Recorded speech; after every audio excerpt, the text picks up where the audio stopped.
नमस्कार विद्यार्थियों, मैं BS राजावत मिशन ज्ञान के ऑनलाइन प्लेटफॉर्म पर आप सभी मित्रों का हार्दिक स्वागत करता हूं, अभिनंदन करता हूं। दोस्तों, आज जिस टॉपिक के ऊपर अपन बात करने वाले हैं वो है अनएम्प्लॉयमेंट, बेरोज़गारी। तो देखेंगे हम बेरोज़गारी क्या होती है, बेरोज़गारी का क्या क्राइटेरिया होता है, वर्क फोर्स क्या होती है, लेबर फोर्स क्या होती है, बेरोज़गारी के क्या कारण हैं। ये सारी चीज़ें हैं आज के इस लेक्चर में हम देखने वाले हैं। तो देखिएगा, अपन बात कर रहे हैं बेरोज़गारी।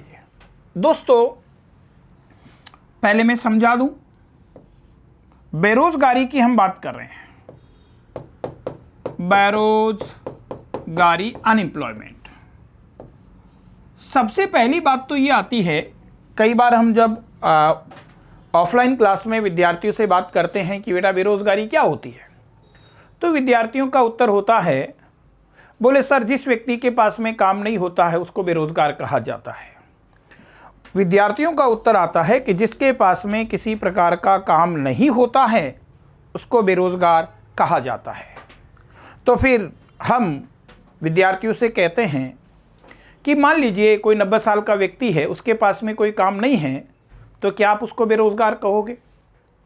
एक 3 साल का बच्चा है, उसके पास में कोई काम नहीं है, तो क्या आप उसको बेरोज़गार कहोगे?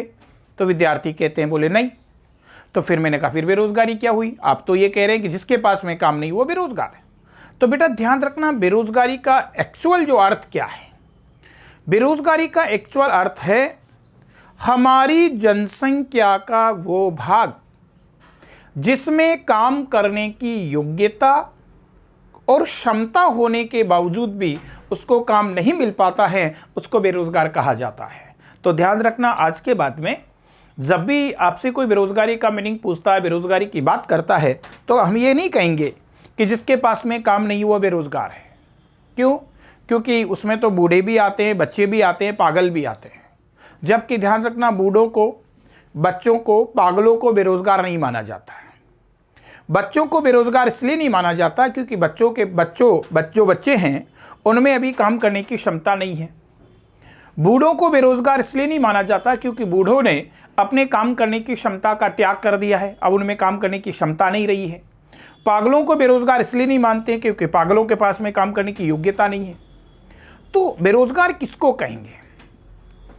ऐसा व्यक्ति जिसमें काम करने की योग्यता भी है, क्षमता भी है, फिर भी उसको काम नहीं मिलता, उसको क्या कहा जाता है? उसको कहा जाता है बेरोज़गार। तो सबसे पहली बात तो ये बता दूं, बेरोज़गारी है, इसके आंकड़े कौन जारी करता है? कल भी अपन बात कर रहे थे, NSO, नेशनल स्टैटिस्टिकल ऑफिस। पहले NSSO करता था, अब क्या हो गया? NSO। और बेरोज़गारी के आंकड़े हैं, ये वार्षिक आधार पर जारी किए जाते हैं। वार्षिक आधार पर ये आंकड़े जारी किए जाते हैं। अब बात आई कि बेरोज़गारी है क्या? बेरोज़गारी का अर्थ आप देखें, मीनिंग आप देखें, तो बेरोज़गारी के अर्थ में आपने कहा कि ऐसा व्यक्ति जिसमें काम करने की योग्यता और क्षमता दोनों हैं। ऐसा व्यक्ति जिसमें काम करने की योग्यता भी है, काम करने की क्षमता भी है, और फिर भी उसके पास में रोज़गार नहीं है, फिर भी उसके पास रोज़गार नहीं है, उसको क्या कहा जाता है? बेरोज़गार कहा जाता है। तो मेरे बच्चों ध्यान रखना, बेरोज़गार क्या है? ध्यान रखें, हम ये नहीं कहेंगे कि ऐसा व्यक्ति जिसके पास में काम नहीं है वो बेरोज़गार है। हम कहेंगे ऐसा व्यक्ति जिसमें काम करने की योग्यता भी है, क्षमता भी है, वो काम करने की इच्छा भी रखता है, फिर भी उसके पास में काम नहीं है, उसको क्या कहा जाता है? उसको बेरोज़गार कहा जाता है। तो पहले तो बेरोज़गारी का अर्थ आपने देखा, ऐसा व्यक्ति जिसमें काम करने की योग्यता भी है, क्षमता भी है, वो इच्छा भी रखता है, प्रयास भी कर रहा है, फिर भी उसको काम नहीं मिल पा रहा, उसको क्या कहा जाता है? उसको बेरोज़गार कहा जाता है। अब बात आती है कि साहब बेरोज़गारी का आखिरकार क्राइटेरिया क्या होता है? तो बेटा देखो, हमारी जो जनसंख्या है, टेक्निकल पार्ट देखिए इसका, हमारी जो जनसंख्या है, इस जनसंख्या को बेटाओ दो भागों में बांटते हैं। हमारी जनसंख्या को दो भागों में बांटते हैं। एक तो होती है कार्यशील, प्रोडक्टिव, कार्यशील, इसी को कहते हैं उत्पादकीय जनसंख्या। एक होती है गैर कार्यशील, गैर कार्यशील, इसी को कहते हैं अनु उत्पादकीय, और इसी को कहा जाता है आश्रित। देखिए हमारी जो जनसंख्या है इसको दो भागों में बांटते हैं। एक कार्यशील जनसंख्या होती है, दूसरी गैर कार्यशील जनसंख्या होती है। कार्यशील जनसंख्या और गैर कार्यशील जनसंख्या का मतलब क्या है? हमारी जनसंख्या का वो भाग जिसके पास शारीरिक और मानसिक श्रम करने की क्षमता है, हमारी जनसंख्या का वो पार्ट जो फिजिकल और मेंटल लेबर करने की कैपेसिटी रखता है, उसको प्रोडक्टिव पॉपुलेशन कहा जाता है। तो कार्यशील जनसंख्या का मतलब है हमारी जनसंख्या का वो भाग जो शारीरिक और मानसिक श्रम करने की क्षमता रखता है, वो कार्यशील है। और हमारी जनसंख्या का वो भाग जो शारीरिक और मानसिक श्रम करने की क्षमता नहीं रखता है, शारीरिक और मानसिक श्रम करने की क्षमता नहीं रखता है, उसको गैर कार्यशील कहा जाता है, अनुत्पादकीय कहा जाता है, आश्रित कहा जाता है। यानी इसमें बूढ़े और बच्चे आते हैं। अब कार्यशील जनसंख्या का एज ग्रुप आप देखें तो पहले तो कार्यशील जनसंख्या है क्या? शारीरिक व मानसिक श्रम करने की क्षमता हो, शारीरिक व मानसिक श्रम करने की क्षमता हो, जिनके पास में फिजिकल और मेंटल लेवल करने की कैपेसिटी होती है, दैट्स कॉल्ड प्रोडक्टिव पॉपुलेशन। दूसरी बेटा गैर कार्यशील क्या होती है? हमारी जनसंख्या का वो भाग जिसके पास शारीरिक व मानसिक श्रम, शारीरिक व मानसिक श्रम करने की क्षमता न हो, क्षमता न हो। यानी आप तो इतना सा ध्यान रखें, हमारी जनसंख्या का वो भाग जो शारीरिक और मानसिक श्रम करने के लिए फिट है वो तो उत्पादकीय है, और हमारी जनसंख्या का वो भाग जो शारीरिक और मानसिक श्रम करने के लिए फिट नहीं है, अनफिट है, उसको क्या कहा जाता है? उसको गैर कार्यशील कहा जाता है। अब बात आती है कि साहब, अब बात आती है कि आखिरकार इसका जो एज ग्रुप है वो क्या है? कार्यशील जनसंख्या का एज ग्रुप इंटरनेशनल लेवल पे क्या है, भारत में क्या है? तो देखिए अगर बात करूं मैं अंतर्राष्ट्रीय स्तर की, इंटरनेशनल लेवल पर, तो अंतर्राष्ट्रीय स्तर पे जो वर्ग कार्यशील जनसंख्या है उसका एज ग्रुप होता है 15 से 64 वर्ष। यानी 15 से 64 साल के जो लोग होते हैं उनको मेंटल और फिजिकल लेबर करने के लिए फिट माना जाता है। ये इंटरनेशनल लेवल का मापदंड है। और अगर केवल हमारे भारत की बात करें, इंडिया की बात करें, तो भारत में कार्यशील जनसंख्या का एज ग्रुप है वो माना जाता है 15 से 59 वर्ष। ये ध्यान रखने की बात है। इंटरनेशनल लेवल पर 15 से 64 साल के जो लोग हैं उनको बेटा वो फिजिकल और मेंटल लेबर करने के लिए फिट माना जाता है। और हमारे इंडिया में 15 से 59 साल के जो लोग हैं उनको फिजिकल और मेंटल लेवल करने के लिए फिट माना जाता है। तो ये कार्यशील जनसंख्या का एज ग्रुप है। अब गैर कार्यशील का एज ग्रुप देखें तो अंतर्राष्ट्रीय स्तर पे आप देखो, इंटरनेशनल लेवल पे आप देखो तो इंटरनेशनल लेवल पे 15 से तो कम और 64 से अधिक आयु, यानी ऐसे लोग जिनकी उम्र 15 साल से कम है और 64 साल से अधिक हैं उनको बेटा शारीरिक और मानसिक श्रम करने के लिए अनफिट माना जाता है। हमारे भारत की बात करूं तो भारत में क्या हो जाएगा? भारत में गैर कार्यशील जनसंख्या किसको कहेंगे? ऐसे लोग जिनका एज ग्रुप 15 से क्या हो कम और 59 से क्या हो 59 से क्या हो ज़्यादा, उनको बेटा जी फिजिकल और मेंटल लेबर करने के लिए अनफिट माना जाता है। तो ध्यान रखना, जनसंख्या को हमने दो भागों में बांटा है, कार्यशील और गैर कार्यशील। कार्यशील का मतलब है हमारी जनसंख्या का वो भाग जो शारीरिक और मानसिक श्रम करने के लिए फिट है वो कार्यशील है। हमारी जनसंख्या का वो भाग जो शारीरिक और मानसिक श्रम करने के लिए फिट नहीं है उसको गैर कार्यशील कहते हैं।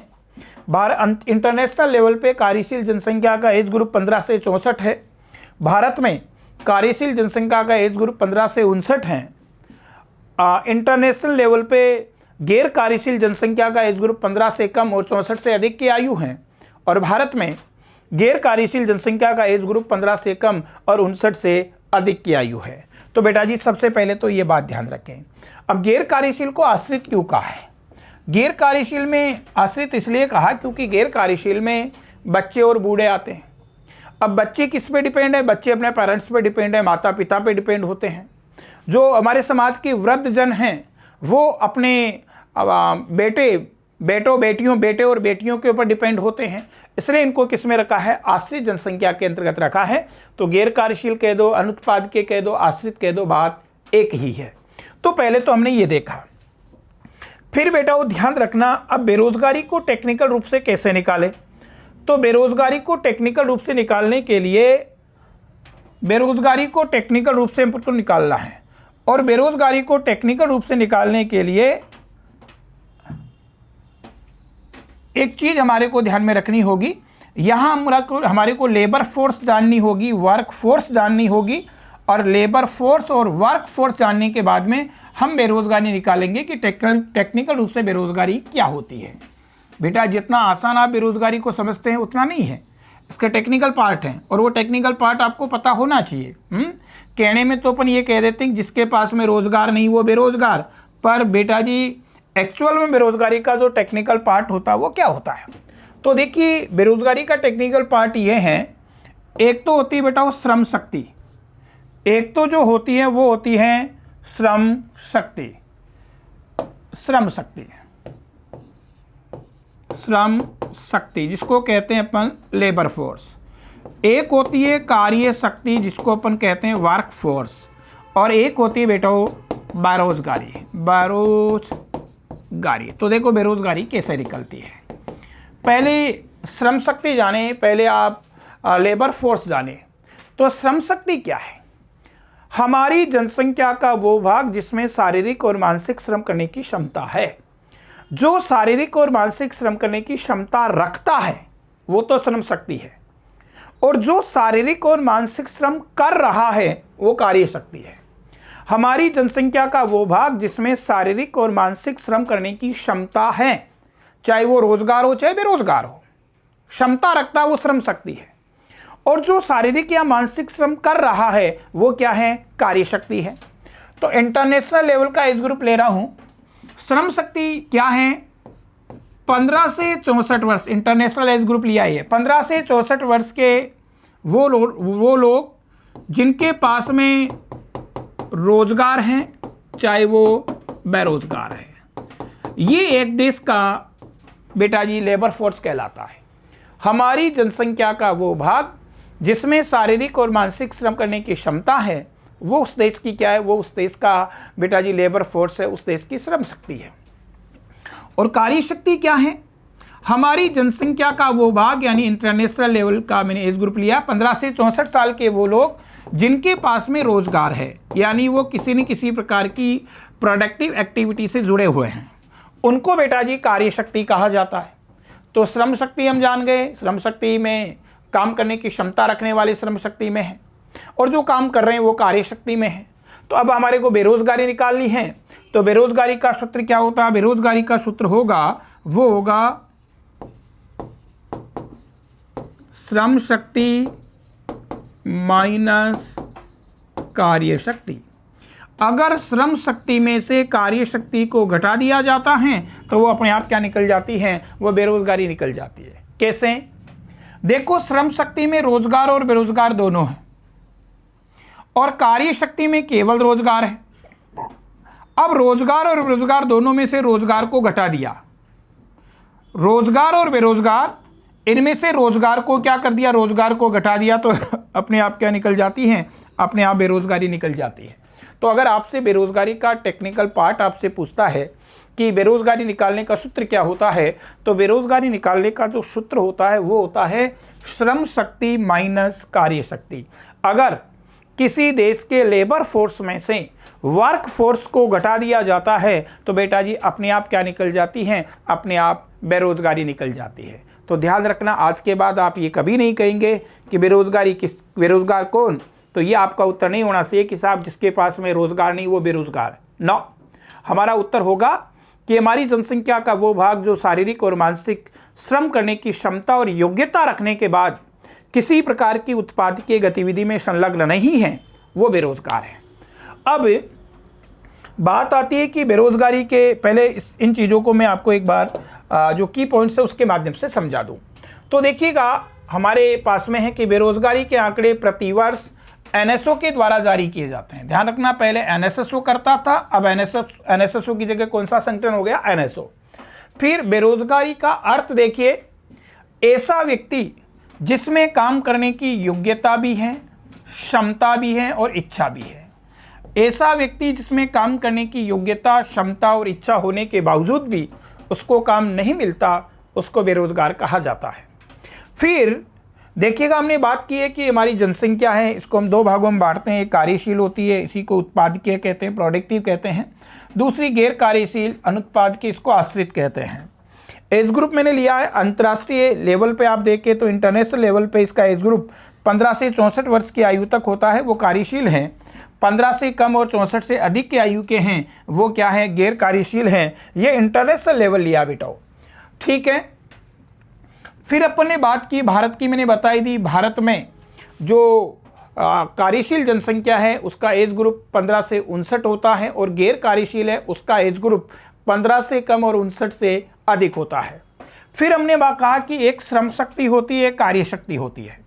श्रम शक्ति में 15 से 64 वर्ष के सभी लोग आते हैं, चाहे उनके पास रोजगार हो या वो बेरोजगार हो। 15 से 64 साल के इंटरनेशनल लेवल लिया मैंने, 15 से 64 साल के सभी लोग हैं वो श्रम शक्ति में आते हैं।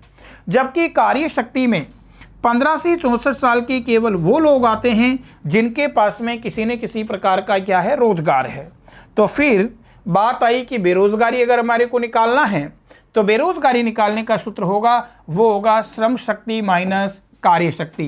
क्योंकि श्रम शक्ति में अपन ने रोजगार और बेरोजगार दोनों को लिया है। बेरोजगार दोनों से मिलकर के तो क्या बनती है, बेरोजगार दोनों से मिलकर के तो बनती है आपकी श्रम शक्ति।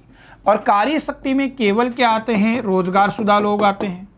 तो देखो, रोजगार और बेरोजगार दोनों में से रोजगार घट गया, अब रोजगार घट गया तो अपने आप क्या निकल गई, बेरोजगारी। तो बेरोजगारी निकालने का जो टेक्निकल जो फॉर्मूला होता है वो होता है श्रम शक्ति माइनस कार्य शक्ति। जो आपका लेबर फोर्स है, इसमें से वर्क फोर्स है, इसको घटा दीजिए, क्या आ जाएगी, बेरोजगारी आ जाएगी। फिर हमने देखा है कि भारत में जो कार्यशील जनसंख्या का एज ग्रुप, ये मैंने बता दिया है, भारत में 15 से 59 साल के जो लोग हैं उसको तो कार्यशील जनसंख्या में रखा जाता है, और 15 से कम और 15 से और इंटरनेशनल लेवल पे कार्यशील जनसंख्या का एज ग्रुप 15 से 64 है, ये मैं आपको बता चुका हूँ। फिर आप देखें बेटा, अपन ने देखे ये तो कार्यशील है। गैर कार्यशील देखें, हालांकि मैं बता चुका हूँ गैर कार्यशील एज ग्रुप, ध्यान रखना, गैर कार्यशील का अगर अंतर्राष्ट्रीय स्तर पे आप देखो तो अंतर्राष्ट्रीय स्तर पे गैर कार्यशील का एज ग्रुप है 15 से तो कम और 64 से अधिक आयु। भारत में गैर कार्यशील का एज ग्रुप आपसे पूछे 15 वर्ष से कम, 15 वर्ष से तो कम और 59 वर्ष से अधिक की आयु। अब बेटा थोड़ा सा हमारे को यहाँ बेरोजगारी के कारण भी जान लेना चाहिए। बेरोजगारी के कारण कि आखिरकार बेरोजगारी क्यों है, और बेरोजगारी तो आपको पता है बहुत ही ज़बरदस्त मुद्दा है, बहुत ही ज़बरदस्त समस्या भारतीय समाज की और भारतीय इकोनॉमी की बनी हुई है। तो बेरोजगारी के कारण क्या है, तो बेरोजगारी का सबसे पहला कारण है तीव्र गति से बढ़ती जनसंख्या। तीव्र गति से बढ़ती जनसंख्या पहला कारण है। नंबर 2, अनुपयुक्त शिक्षा प्रणाली, अनुपयुक्त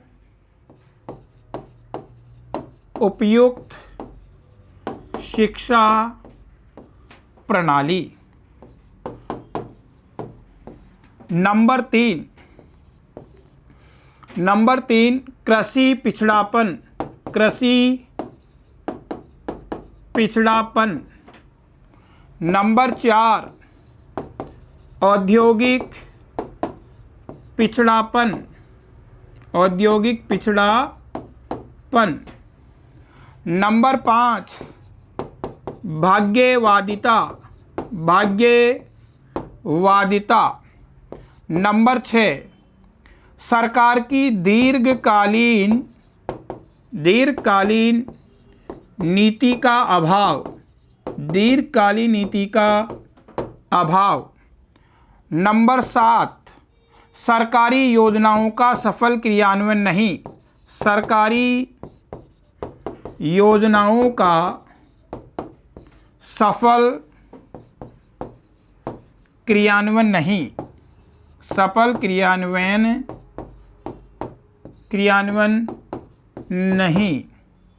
फिर है ग्रामीण अर्थव्यवस्था का होना, ग्रामीण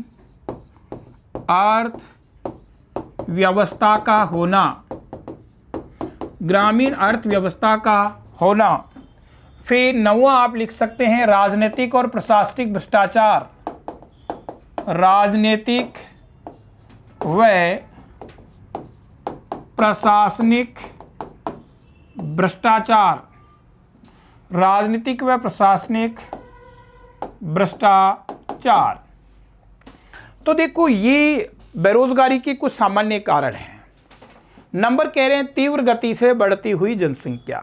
बेटा आपको पता है अगर 2001 से 2011 के दशक के दौरान भारत में जनसंख्या वृद्धि की दर आप देखते हैं तो इस दशक के दौरान भारत में जनसंख्या वृद्धि की दर है वो 17.7% रही है। भारत में प्रतिवर्ष ऑस्ट्रेलिया और प्रति दशक ब्राज़ील की कुल जनसंख्या के बराबर जनसंख्या बढ़ा दी जाती है। तो तीव्र गति से बढ़ती हुई जनसंख्या है वो बेरोजगारी का एक प्रमुख कारण है, क्योंकि जिस अनुपात में हमारे यहाँ जनसंख्या बढ़ रही है, जिस अनुपात में हमारे यहाँ जनसंख्या बढ़ रही है उस अनुपात में हम रोजगार के अवसर है वो सर्जित नहीं कर पा रहे हैं। जिस अनुपात में या जिस तेजी से हमारे यहाँ जनसंख्या बढ़ रही है उस अनुपात में हम रोजगार के अवसर वो सर्जित नहीं कर पा रहे हैं, जिसलिए बेटा बेरोजगारी की समस्या का सामना हमारे को करना पड़ रहा है। दूसरा कह रहे हैं अनुपयुक्त शिक्षा प्रणाली। बेटा वो भारत की वर्तमान शिक्षा प्रणाली है, ये भी बेरोजगारी का एक कारण है, क्योंकि भारत की वर्तमान शिक्षा प्रणाली है वो अंग्रेजों की देन है। अंग्रेज हैं, अंग्रेजों का उद्देश्य अपने लिए पढ़े लिखे क्लर्क तैयार करना था, वही शिक्षा प्रणाली आज तक भारत में चल रही है। भारत की वर्तमान शिक्षा प्रणाली पढ़े लिखे बेरोजगारों की फौज खड़ी करती है, क्योंकि वर्तमान शिक्षा प्रणाली है वो सूचना आधारित है। वर्तमान शिक्षा प्रणाली बुनियादी शिक्षा नहीं है। वर्तमान शिक्षा प्रणाली विद्यार्थियों को किसी प्रकार के रोजगार से नहीं जोड़ती है, विद्यार्थियों को किसी प्रकार का तकनीक प्रशिक्षण नहीं देती है, केवल सूचना आधारित। और जो शिक्षा प्रणाली सूचना आधारित है, या तो पढ़ लिख करके आप सरकारी नौकरी लग जाओ, और अगर सरकारी नौकरी नहीं लग पाते हो तो ये शिक्षा आपके जीवन में कहीं काम नहीं आती है, रोजगार के लिए काम नहीं आती। तो देखो अनुपयुक्त शिक्षा प्रणाली है, ये भी बेटा बेरोजगारी का एक क्या है कारण है, क्योंकि वर्तमान शिक्षा प्रणाली केवल सूचना पर आधारित है। वर्तमान शिक्षा प्रणाली बुनियादी शिक्षा नहीं है, रोजगार परक नहीं है, प्रशिक्षण युक्त नहीं है। तीसरा है कृषि पिछड़ापन। दोस्तों आपको पता है भारत की जनसंख्या का लगभग 50% भाग है वो रोजगार के लिए कृषि पर निर्भर है, और भारतीय कृषि मानसून का जुआ है। कभी भारत की कृषि देख लो, राजस्थान की कृषि देख लो, दोनों ही मानसून का जुआ है। मानसून की जुए का मतलब है कृषि में अनिश्चितता बनी रहती है। कभी मानसून समय पे आता है, कभी देरी से आता है, कभी पहले आता है, कभी ज़्यादा आता है, कभी कम आता है, और इस अनिश्चितता के कारण कृषि है पिछड़ी हुई दशा में है। और बेटा वो जनसंख्या का बहुत बड़ा भाग कृषि पे डिपेंड होने के कारण जब कृषि धोखा दे देती है तो जनसंख्या का बहुत बड़ा भाग एकदम से क्या हो जाता है, बेरोजगार हो जाता है। फिर है औद्योगिक पिछड़ापन। बेटा जी, भारत और राजस्थान में औद्योगिक पिछड़ापन भी है। भारत में आप देखें तो भारत में केवल कुछ ही राज्य हैं, जैसे महाराष्ट्र है, पश्चिम बंगाल है, तमिलनाडु, गुजरात है, ये औद्योगिक दृष्टि से संपन्न है। बाकी राज्यों की स्थिति आप देखें तो औद्योगिक की दृष्टि से बहुत ही हीन दशा में बाकी राज्य हैं। राजस्थान की बात करें तो राजस्थान में तो और भी बुरी स्थिति है। राजस्थान में केवल आप देखें तो भिवाड़ी, अलवर ज़िले में बड़े बड़े उद्योग है, बाकी ज़िलों में बड़े बड़े उद्योग नहीं हैं। और भिवाड़ी में भी इसलिए हैं क्योंकि अलवर राष्ट्रीय राजधानी क्षेत्र का भाग है, दिल्ली के नज़दीक है, इसलिए इंडस्ट्री अलवर की तरफ खिसक गई है। बाकी औद्योगिक पिछड़ापन है, और जहाँ उद्योग नहीं तो उद्योगों के बिना रोजगार कैसे होगा, तो औद्योगिक पिछड़ापन है, ये भी एक कारण है। फिर है भाग्यवादिता। देखिएगा, हम लोग इंडियंस हैं वो भाग्यवादिता में विश्वास करते हैं। भाग्यवादिता का मतलब है जो भगवान करेगा वो होगा। अब जब भाग्यवादिता आ जाती है तो व्यक्ति कर्मशील होने से बच जाता है। भाग्यवादिता का सिद्धांत व्यक्ति को कर्मशील होने से रोकता है। हाँ, व्यक्ति को भाग्य में विश्वास रखना चाहिए, पर इतना भी नहीं कि पूर्णतया भाग्य पर आप डिपेंड हो जाए। व्यक्ति को कर्मशील ज़्यादा होना चाहिए, क्योंकि कर्मशील व्यक्ति अपना भाग्य खुद बनाता है। कर्मशीलता होनी चाहिए। कर्मशीलता भाग्य के द्वार खोलती है। केवल भाग्यवादिता पर बैठा हुआ व्यक्ति है वो बेरोजगार बना रहता है। तो भाग्यवादिता है जो भगवान करेगा जो होगा। कई बार कहते हैं काम नहीं करते, अरे साहब क्या करें, तकदीर में लिखा ही नहीं है। ऐसी सोच लोगों की है, और ऐसी सोच जो होती है वो व्यक्ति को कर्मशील बनने से रोकती हैं। और जब व्यक्ति कर्मशील नहीं होता है तो वो अपने आप क्या होता है, बेरोजगार बना रहता है। फिर है सरकार की दीर्घकालीन नीतियों का अभाव। बेटाओ, आजकल की सरकारें वोटों की राजनीति करती है। आज की सरकारों का उद्देश्य केवल अपनी सरकार को बनाए रखना होता है। आज की सरकारों का उद्देश्य अपनी सरकार में स्थायित्व बनाए रखना होता है। तो सरकार कोई लंबी प्लानिंग नहीं करती। सरकार की दीर्घकालीन नीतियों का अभाव है, और सरकार की दीर्घकालीन नीतियों के अभाव के कारण ही बेटा वो चारों तरफ बेरोजगारी है, चाहे शहरी क्षेत्र में देखो चाहे ग्रामीण क्षेत्र में देखो। फिर है सरकारी योजनाओं का सफल क्रियान्वयन नहीं। बेटो, सरकार गरीबी और बेरोजगारी उन्मूलन के लिए जो भी प्रोग्राम्स लेकर के आती है, जो योजनाएं चलाती है, और वो योजनाएं कागजों में ही संचालित होती है। उनको मूर्त रूप यानी एक्चुअल रूप में, जिस रूप में वो योजनाएं बनी है, जिस उद्देश्य को लेकर के ये योजनाएं बनी हैं, जिस फॉर्मेट में वो योजनाएं बनी हैं, वो बेटा जी उस रूप में क्रियान्वित नहीं होती है। अब क्रियान्वित नहीं होती तो उसका लाभ नहीं मिलता। फिर एक ग्रामीण अर्थव्यवस्था का होना। भारतीय अर्थव्यवस्था ग्रामीण अर्थव्यवस्था है, और आपको पता है ग्रामीण अर्थव्यवस्था में बेरोजगारी ज़्यादा होती है। ग्रामीण अर्थव्यवस्था है। अब ग्रामीण अर्थव्यवस्था में जो लोग हैं काम के लिए शहरों में जाते हैं तो वो प्रवासी होते हैं। प्रवासी का मतलब केवल कुछ समय के लिए रोजगार के लिए जाते हैं, फिर गांव में कोई शादी ब्याह आ गया और कुछ हो गया तो वहाँ से भाग करके वापस कहाँ जाते हैं, गांव आ जाते हैं। तो कुल मिलाकर के ग्रामीण अर्थव्यवस्था के जो लोग रोजगार की तलाश के लिए शहरों में जाते हैं, इनकी काम के प्रति नियमितता का अभाव होता है।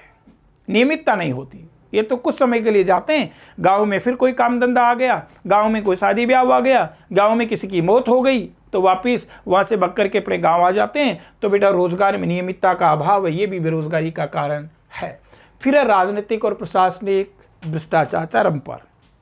गरीबी और बेरोजगारी उन्मूलन के लिए सरकार के द्वारा जो योजनाएं चलाई जाती है, उन योजनाओं का एक्चुअल लाभ जिन लोगों को मिलना चाहिए उनको मिलता ही नहीं है, क्योंकि राजनीतिज्ञ लोग और प्रशासनिक अधिकारी हैं वो बीच में उस बजट को, उस योजना के लिए जो राशि स्वीकृत हुई है उसका कुछ हिस्सा तो यही जिम जाने का खा जाते हैं। तो फिर बेटा जिस उद्देश्य को लेकर के योजना संचालित हुई उसका लाभ कहाँ तक मिल पाता है।